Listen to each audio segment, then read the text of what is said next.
Let's get over to Kathy. Kathy, I'm wondering, what do you think the temp is around? You ballpark it in the creek. Oh my goodness, I have no idea, but it's probably maybe in the 50s, like maybe.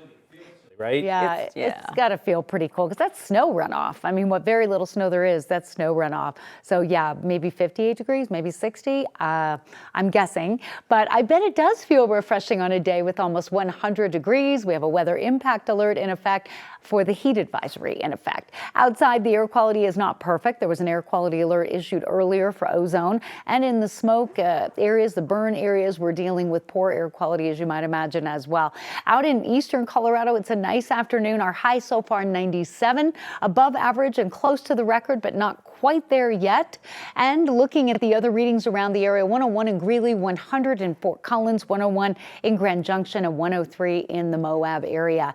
And we're tracking humidity and wind, of course, and we continue with highs near 100 from Centennial to Erie to Parker out to Highlands Ranch. Extreme heat warning out for northwestern Colorado, including Rangeley, Grand Junction. We have a heat advisory in effect for Denver, the Front Range foothills, including Broomfield, Boulder, Fort Collins, and this will stay in effect until 9 o'clock tonight. 22 days with 90 or better so far for the season. We're off and running in record territory. High pressure, this big dome of high pressure centered just a bit to the north of us, pulling up that cold, well, just kind of that cool pool of air that's coming into the southwest.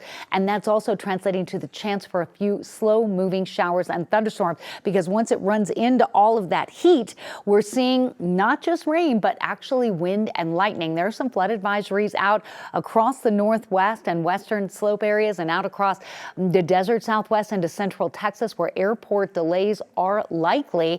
Some signs that the seasonal monsoon is kicking in, and that's that wind shift, which pulls up that tropical moisture out of the south, pushes it into Colorado, where we're seeing excessive heat.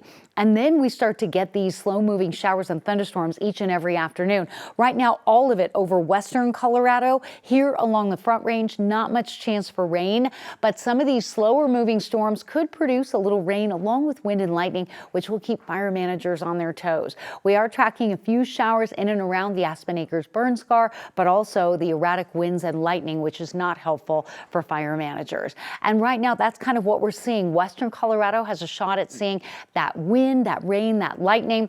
Temperatures again tomorrow will be running above average with another push of moisture coming in. But notice that monsoon plume is not making it into Denver and eastern Colorado.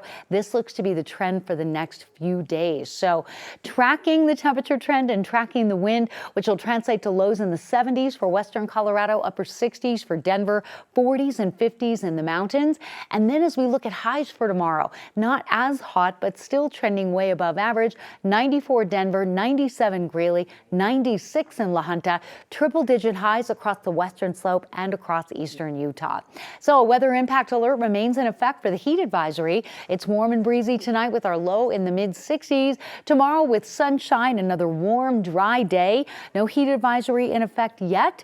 With that wind out of the south and east, that will keep most of the shower activity away from the Front Range foothills and out across the western slope, where typically we see those clouds build, and we also see those thunder showers coming in each and every afternoon, but we need a wind shift for that. So sunshine, mid-90s Tuesday, Wednesday, Thursday, Friday, right into the weekend, but a cooler weather trend next week, along with a chance of rain from storms, and that will be next Monday, Tuesday, and Wednesday.